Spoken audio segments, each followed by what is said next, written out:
हम अपने ननिहाल में काफ़ी रहे, सारे नमाज़ी परहेज़गार थे, जमाती लोग थे। मैं देखती थी कि एक तरफ तो बहुत अच्छी-अच्छी बातें चल रही होती हैं कि ये करना चाहिए, वो करना चाहिए, अल्लाह से डरना चाहिए, झूठ नहीं बोलना चाहिए। पर मैंने घर की औरतों को देखा, वो तो जानमाज़ पर मुसल्ले पे बैठ के झूठ बोल रही होती थी। मुझे बड़ा ताज्जुब हुआ। हाँ, सही। मैंने अपने बुजुर्गों को देखा है, मैं क्या बताऊँ उनका नाम, मैं तो शॉक्ड रह गई। मैंने कहा, ओह! ये दादी-नानी क्या बोल रही हैं? ये तो कहती है झूठ नहीं बोलना का, ये तो मुसल्ले में बैठ के झूठ बोल रही हैं। तो हाँ, ये बढ़िया था। हाँ, तो जी। धीरे-धीरे मुझे ना बहुत ज़्यादा, मैं कहती थी कि इनके कथनी और करनी में बहुत फ़र्क है, बहुत ज़्यादा फ़र्क है। ज़मीन मतलब पूरे अपोज़िट डायरेक्शन, कहते कुछ हैं, करते कुछ हैं। और जो इनका अच्छाई है, मैंने बहुत अच्छे से, मेरी इस टाइम 46 की एज है, इतने सालों में मैंने अच्छे से ये समझ लिया, जो इनका अच्छा रूप भी है, वो भी धोखा है, वो भी मुनाफ़िकत है, असली मुनाफ़िकत वही चीज़ है। हम वाक और अभिव्यक्ति की स्वतंत्रता के बारे में भारतीय संविधान के अनुच्छेद 19 से पुरजोर समर्थन करते हैं। उदाहरणों, छवियों और संदर्भों सहित यह वीडियो केवल मनोरंजन, सूचना और शैक्षिक उद्देश्यों के लिए प्रदान किया गया है और चैनल किसी भी अवैध गतिविधियों को बढ़ावा या प्रोत्साहित नहीं करता है। हमारा मकसद केवल समाज जागरूक करना है। जय हिंद दोस्तों, अरबों के ज़हनी गुलामों को सबसे ज्यादा तकलीफ तब होती है जब कोई लेडीज इस्लामिक कल्ट को छोड़कर बाहर आ जाती है, क्योंकि एक लेडी का ऐसा करने से आने वाली पूरी की पूरी जनरेशन इस कल्ट से दूर हो जाती है। जितनी भी पढ़ी लिखी समझदार महिलाएं हैं जो अपना भला बुरा समझ सकती हैं, खुद अपना निर्णय ले सकती हैं, जो दूसरों के दबाव में रहकर अपनी लाइफ बेकार नहीं करना चाहती, वो इस इस्लामिक कल्ट से जल्द बाहर निकलना चाहती हैं। और जो इस कल्ट से निकलने में कामयाब हो जाती हैं, उनका जीवन बहुत सुकून के साथ कटता है। आज हम आपको एक ऐसी ही महिला से मिलवाएंगे जो मोमिनों के परिवार में होने वाली आम घटनाओं का तस्करा करेंगी, मोमिनों की मानसिकता के बारे में बताएंगी, उनकी कथनी और करनी में कितना अंतर होता है उसका भी खुलासा करेंगी। वैसे ये खातून एक्स मुस्लिम जफर हेरिटिक के चैनल पर भी अपनी बात रख चुकी हैं। ये एक पढ़ी लिखी महिला है जो टीचर भी हैं, इसलिए हर मसले को लॉजिकल लेती हैं। तो आइए देखते हैं ये मोहतरमा अपने एक्स मुस्लिम समीर भाई से क्या बातचीत करती हैं और इस्लामिक कल्ट की गंदगी पर से किस तरह पर्दा हटाती हैं। अगर आप भी इस इस्लामिक कल्ट को भारत से खत्म करना चाहते हैं तो एक्स मुस्लिम मूवमेंट का सपोर्ट करें, वीडियो पर लाइक और कमेंट अपना कर्तव्य समझकर करें। Nasihat Hussain ji, most welcome to the stream. Sameer sir नमस्कार, कैसे हैं आप? मैं ठीक ठाक हूँ। आप एक्स मुस्लिम हैं? हाँ जी, हाँ जी, मैं एक्स मुस्लिम हूँ। ये समझ लीजिए बाय बर्थ ही हूँ एक तरह से। मुस्लिम फैमिली में पैदा हुई, सब कुछ प्रैक्टिस भी करी, लेकिन जो है अब ऐसा नहीं है कि मैंने किसी को सुन के या पढ़ के या मैं एक्चुअल में मैं टीचर रही हूँ और साइंस की टीचर थी। और बचपन से भी बहुत ज्यादा क्यूरियोसिटी थी मेरे अंदर हर चीज जानने की। और कुरान या हदीसों से जो चीजें आती हैं कि काफिरों से नहीं मिलना है, बात नहीं करना है, फ्रेंडशिप नहीं, दोस्ती नहीं रखनी है, वो चीजें मुझे चुभती थी। मैं ये सोचती थी ये कैसा अल्लाह मुझे है लेकिन जो ये वो तो ठीक है, वो आपके वो जो भी एतराजात हैं, जो भी चीजें उन पर हम चलेंगे, लेकिन ये मुझे हाँ बाय बर्थ एक्स मुस्लिम वाला कॉन्सेप्ट समझ में नहीं आया। अगर आप वो बाय बर्थ एक्स मुस्लिम हो गए तो आप मुस्लिम कब थे? हाँ मैं बताती हूँ कि भाई घर वालों की जोर जबरदस्ती में, अरे पढ़ नमाज नहीं तो ये हो जाएगा, ये डरा डरा के जितनी भी नमाज उन्होंने पढ़ा ली, डरा डरा के जितना कुरान उन्होंने पढ़ा लिया, जो है थोड़ा डरा के जो है हदीसें पढ़ा ली। डर जब बचपन होता है तो माँ बाप के कंट्रोल में इंसान दूसरे के कंट्रोल में होता है। उतना भर जो है मैं दूसरे की कंट्रोल में जब तक रही तो मैं उतना भर मैंने माना, लेकिन वो भी दिल से, कभी दिल ने बचपन से कबूल ही नहीं किया इस बात को। मतलब बचपन का मतलब होश संभालने में, अब बचपन इतना बहुत ज्यादा बचपन होता है तो उसे पता ही नहीं होता है कि अल्लाह भगवान कुछ भी चीज है। जब से होश संभाला है तो वो मुझे ठीक है, उस पर हम जाएंगे, रीजनिंग पे हम आगे जाएंगे। बात करूं, मैं आपके साथ एक लॉन्ग डिस्कशन करना करूंगा, जी जी लेकिन आपने अभी कहा कि आपने बड़े फोर्सफुली आपने नमाज पढ़ी, आपने कुरान हाँ पढ़ा, हाँ तो याद है कुछ थोड़ा बहुत अभी कुरान? हाँ हाँ कुछ याद है। वो अलम दो शरीफ वगैरह, चारों कुल वगैरह, ये सब याद है मुझे। वाह क्या बात है। अच्छा सुनाए हाँ फिर चारों कुल एक साथ सुनाए। जितने याद है मैं सुना देती हूँ। अलम दो से शुरू कर देती हूँ आपको, सुनाओ। जी जी जी जी जी। बिस्मिल्लाहिर्रहमानिर्रहीम, अल्हम्दुलिल्लाहि रब्बिल आलमीन, अर्रहमानिर्रहीम, मालिके यौमिद्दीन, इय्याका नअबुदु व इय्याका नस्तईन, इहदिनस सिरातल मुस्तकीम, सिरातल लज़ीना अनअमता अलैहिम गैरिल मग़ज़ूबि अलैहिम वलज़्ज़ालिन आमीन। कुल ये वाला याद है, बिस्मिल्लाहिर्रहमानिर्रहीम, कुल वल्लाहु अहद अल्लाहु समद लम यलिद वलम यूलद वलम यकुल लहू कुफुवन अहद। कुल या अय्युहल काफिरूना लाता भूल गई यहाँ से। कुल या अय्युहल काफिरूना काफी टाइम हो गया है। रब्बिन नास मलिकिन नास इलाहिन नास मिन शर्रिल वसवासिल खन्नासिल लज़ी युवस्विसु फी सुदूरिन नास मिनल जन्नति वन नास। इसके अलावा मैं एक बात और बता देती हूँ, ज़फर हेरिटेज साहब के साथ मेरे इंटरव्यूज हैं और दूसरे चैनल्स पे भी हैं। जी। बस अपनी गवाही के लिए मेरे पास यही चीज है। नहीं ठीक है, इतना इनफ है। Anyway, आप मुंबई आ रहे हो। हाँ, तो आपसे हम जानना चाहेंगे सिस्टर कि जी। मतलब ऐसा क्या था कि स्टार्ट से ही आपको इस्लाम पसंद नहीं था या इस तरह की रिचुअल्स पसंद नहीं थी जो घर में हो रही थी? क्या रीजन था इसके पीछे? हाँ, मैं बताती हूँ।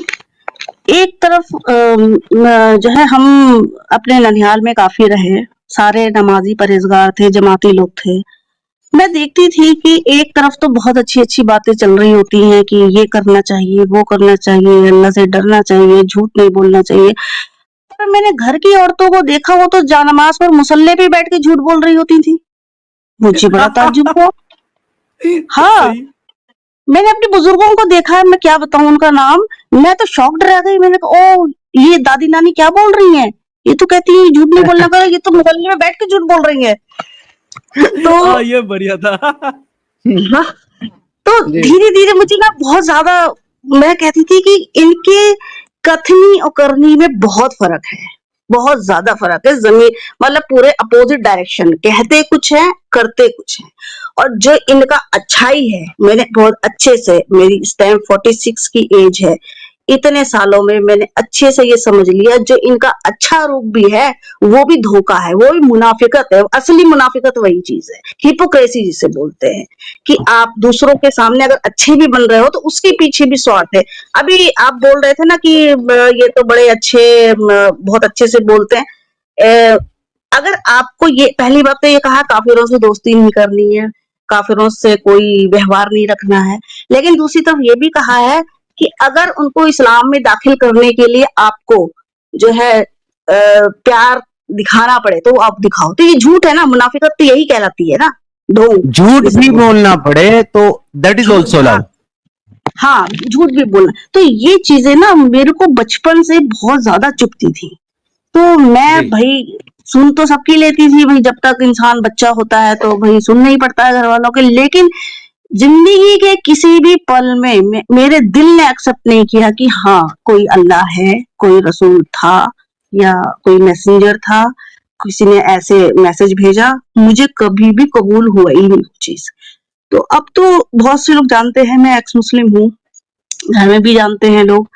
लेकिन वही है कि ये अच्छा, मेरे हस्बैंड अच्छे खासे जमाती इंसान है, तो वो कहते हैं कि नास्तिक बन गई ये वो। मैंने कहा चलो ठीक है, मैं तुम्हारी बात मान लूंगी, तुम बताओ तुम इस्लाम के बारे में क्या जानते हो। तो वो इस्लाम के बारे में कुछ नहीं बता पाते हैं। तो मैंने कहा तुम मुसलमान सिर्फ इसलिए हो क्योंकि तुम्हारे बाप दादा मुसलमान थे और तुम मुसलमान घर में पैदा हुए, और तुमसे ज्यादा इस्लाम मैं जानती हूँ। मैंने एक दिन ऐसी पूछ लिया, ये बताओ हुजूर की जो दुख्तर थी, जो बेटी थी फातिमा, हजरत फातिमा, उनका मौत कैसे हुई, हजरत आयशा की मौत कैसे हुई। वो इधर उधर देखने लग गए। मैंने कहा बताओ जरा, तुम मुसलमान तुम हो, है पैदाइशी मुसलमान हो, पूरे विरासत में मिली मुसलमान, तुम्हें नहीं पता है, मुझे पता है ये बात। तो मुझसे बोले नहीं नहीं बताने की जरूरत नहीं है। मैंने कहा चलो ठीक है, मैं नहीं बता रही तुम्हारे कहने से, लेकिन तुम सिर्फ इस वजह से मुसलमान हो क्योंकि तुमको बाप दादा से विरासत में मिला है, वरना तुम कुछ नहीं जानते इस्लाम के बारे में। तो मैंने कहा तुम पढ़ो, पढ़ के बताओ, और जो है अगर तुम्हें इसमें कोई सही बात लगेगी तो मैं तुम्हारी बात में फिर वापस आ जाऊंगी इस्लाम में।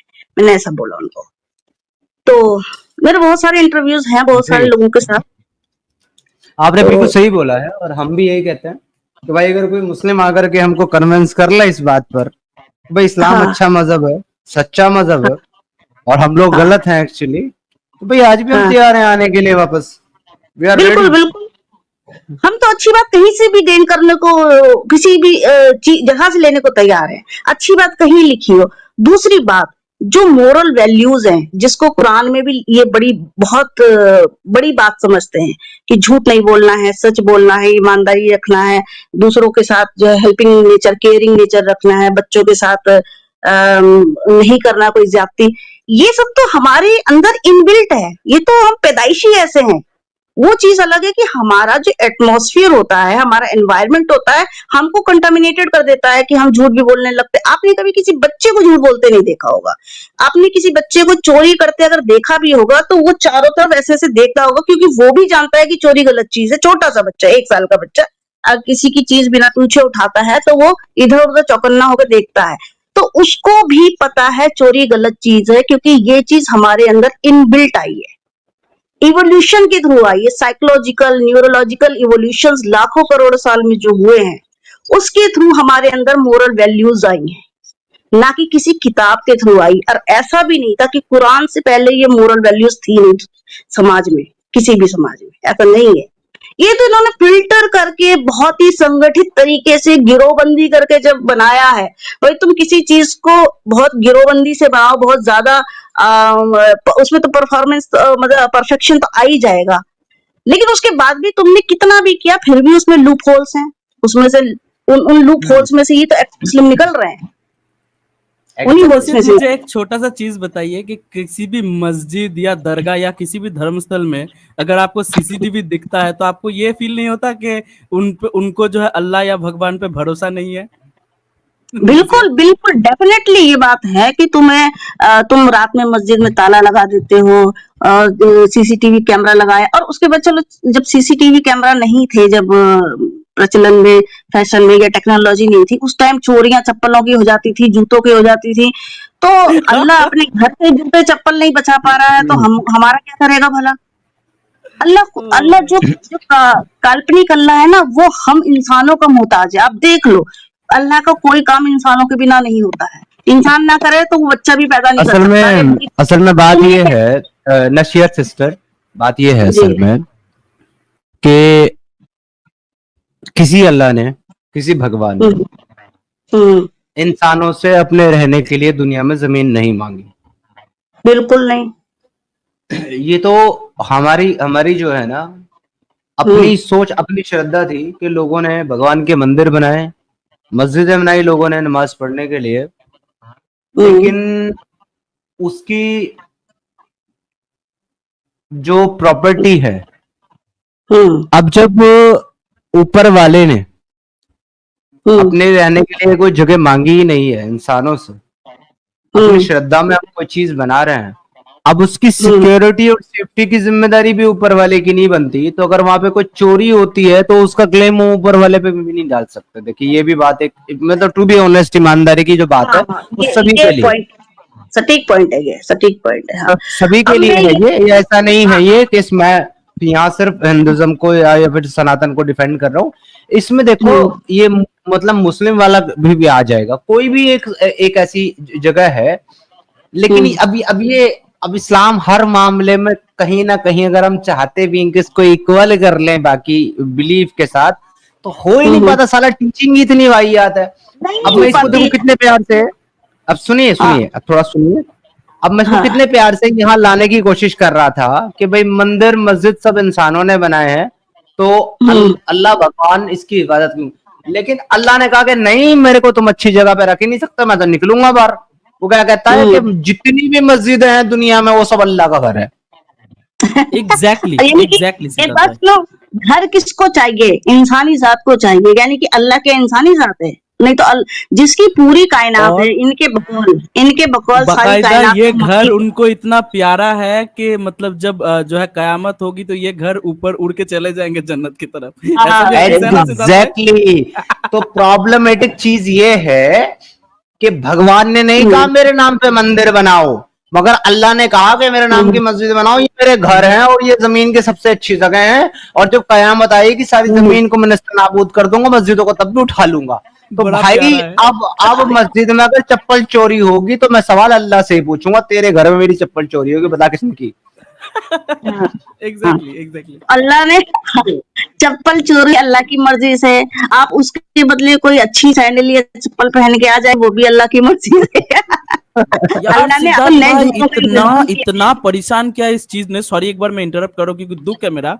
यार ईद के दिन अच्छा कपड़ा पहन के जा रहा हूँ नमाज पढ़ने और चप्पल पुरानी, सिद्धार्थ भाई इतना बुरा लगता था ना इन चोरों के वजह से। बस हाँ हाँ, आप ये बड़ी रिलेट कर कहानी पाओगे। होती है।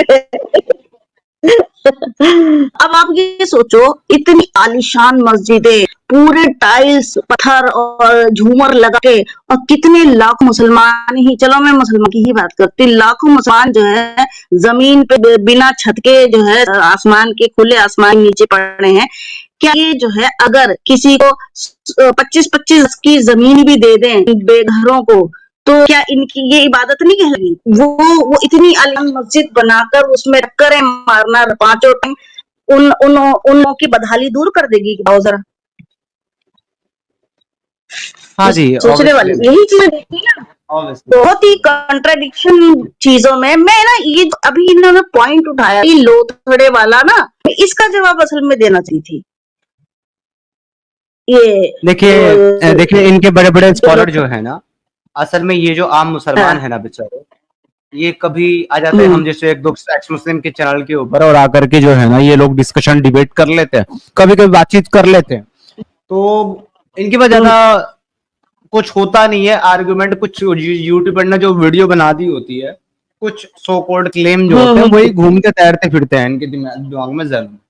जबकि इनके बड़े बड़े स्कॉलर जो है, अली दावा जैसे लोग और इस तरह के लोग जो हैं, जो रोजाना डिबेट वगैरह करते रहते हैं इस्लाम के ऊपर, उनको ये बात समझ में आ गई है कि इस पॉइंट ऑफ इस एक पर्टिकुलर पॉइंट पे जाकर के डिबेट करना कि कुरान में साइंस है या फिर इस्लाम जो है वो साइंटिफिक रिलीजन है, ये बेवकूफी है। आपको इसलिए उन्होंने खुद ही अनाउंस कर दिया उन्होंने कि भैया कुरान में कोई साइंस नहीं है, और जो आदमी ये कहे कि कुरान से मैं साइंस साबित करूंगा वो बेवकूफ है।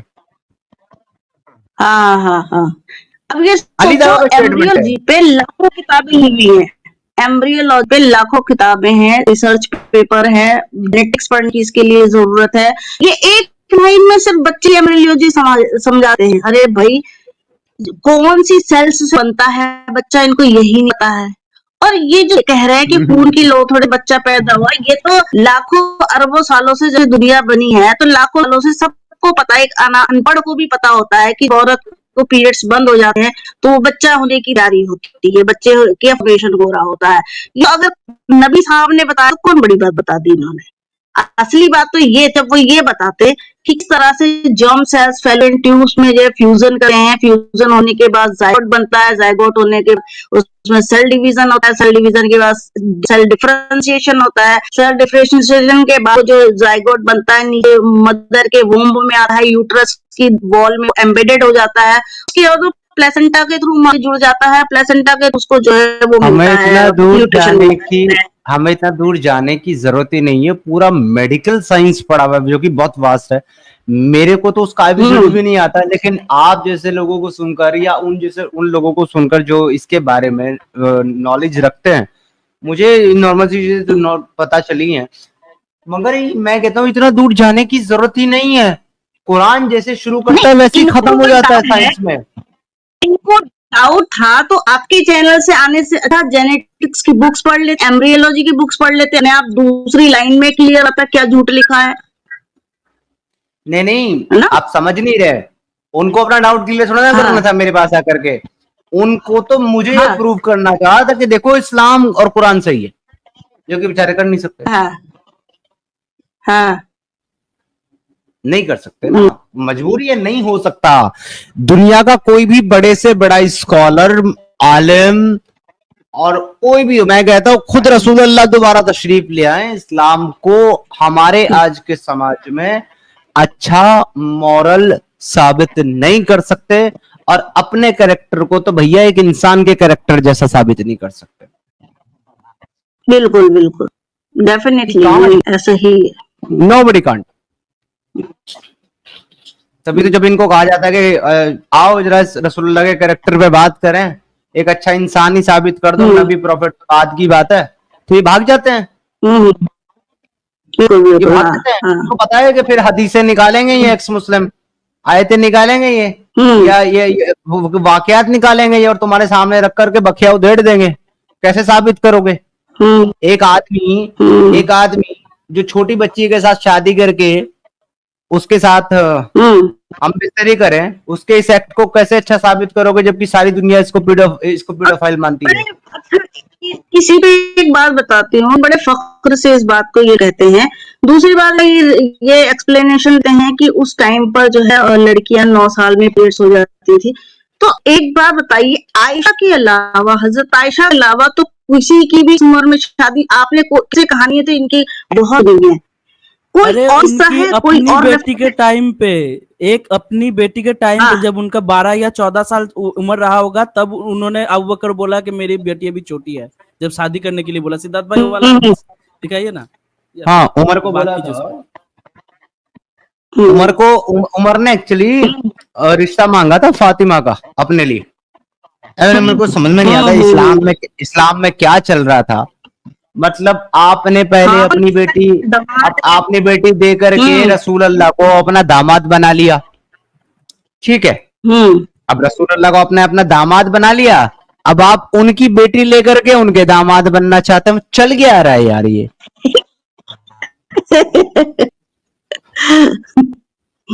कुछ भी कोई रिश्तों की थी ही नहीं, रिश्तों की मर्यादा थी नहीं। एक लाइन ये बड़ी वो करते हैं कि हुजूर के जमाने दौरे जाहिलियत थी और वहां पे उस टाइम पे औरतों को जिंदा दफना दिया जाता।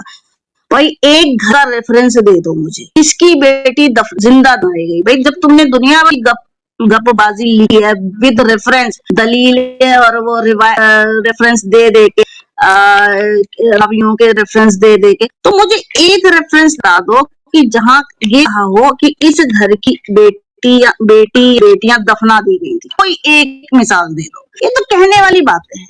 भाई ऐसा बहुत जगह होता है कि गाँव में लड़कियां कन्या भ्रूण हत्या बहुत होती थी, तो ये कहा जाएगा कि पूरे इलाके में कन्या भ्रूण हत्या का चलन था। कोई करे ऐसा, उसके रोक भी लगी है और अब बहुत इस मामले में। लेकिन कहीं एक आध क्या हुआ होगा, किसी ने दफना दिया होगा। आपराधिक प्रवृत्ति हर समाज में मिलती है। इसका लिए थोड़ी कि सारे अरब में ही औरतों को दफना दिया जाता था। फिर रसूलुल्लाह आए, उन्होंने बताया कि लड़कियां रहमत हैं तो लड़कियों, अरे भाई भी इतनी औरतें किससे ही शादी करते थे? कहाँ से उतरते फिर जब औरतें लड़कियां दफना दी जाती थी, तो वो औरतें कहाँ से आती? जो कई हुजूर से पहले, तो हुजूर के टाइम में तो इन्होंने फिक्स कर दी 4 शादी कर सकते हैं। उससे पहले जब हुजूर का नबूवत नहीं आई थी, तो 20-20, 50-50 औरतें, लौंडियां, ये सब शादी भी करते थे। लौंडिया तो ऐसे ही रख लेते थे। तो वो औरतें कहाँ से आई? सोचो जरा। ये तो झूठ है, खाली दूर जाने की जरूरत भी नहीं है। ये निशान, सॉरी, इतना दूर जाने की भी जरूरत नहीं। सपोज मान लीजिए मैं और सिद्धार्थ भाई बहुत अच्छे दोस्त हैं। सपोज सिद्धार्थ भाई का बर्थडे है, तो मैं उनको कैसा चीज गिफ्ट करूंगा कि जिस चीज में उनको इंटरेस्ट है वही चीज गिफ्ट करूंगा ना। कि सपोज उनको गेम्स खेलना पसंद है तो मैं तो वीडियो गेम्स गिफ्ट करूंगा। एक बंदा, एक दूसरे देश का राजा मोहम्मद को जो है 2 औरत गिफ्ट कर रहा है, एज ए गिफ्ट 2 औरत भेज रहा है, तो उस आदमी को भी पता है कि इसका इंटरेस्ट औरतों पे है। जी निशान, आप हाँ, किससे ये खुश होगा? किस चीज, कौन सी गिफ्ट से खुश होगा? तो नसीहत जी, अच्छा लगा आपसे बात करके। Thank you so much for being here. आने के लिए आपका बहुत बहुत शुक्रिया, और आते रहिएगा आप कभी जब भी आपका दिल करे, जुड़ते रहिएगा हमारे साथ में, और अपना बहुत सारा ख्याल रखिएगा। और मैं तो आपको यही कहूंगा कि आपको हमारी तरफ से बहुत सारी शुभकामनाएं और मुबारकबाद। क्या आपने सिद्धार्थ भाई, बहुत सारे जो है इस मूवमेंट में फीमेल एक्टिविस्ट की कमी है, तो बहुत सारे लड़कियों को आगे आके बात करना पड़ेगा, और आप आगे आके खुल के बात कर रही है, ये भी हमारे लिए इस मूवमेंट के लिए बहुत बेनिफिशियल है। तो थैंक यू सो मच जुड़ने के लिए। जी सिद्धार्थ भाई, शुक्रिया। ठीक है जी, अपना ख्याल रखिएगा। जय हिंद। तो देखा दोस्तों, यही है असली इस्लाम। आपने अभी तक हमारे चैनल को सब्सक्राइब नहीं किया है तो प्लीज कर लें, साथ में बेल बटन भी दबा दें, जिससे हमारी आने वाली वीडियो लगातार आप तक पहुंचती रहे। हम आगे भी इसी तरह इस्लामिक कल्ट को आपके सामने पेश करते रहेंगे। वीडियो अच्छा लगा हो तो लाइक, शेयर और कमेंट जरूर करें। इस्लामिक कल्ट से बचें, अपना ख्याल रखें। जय हिंद, वंदे मातरम।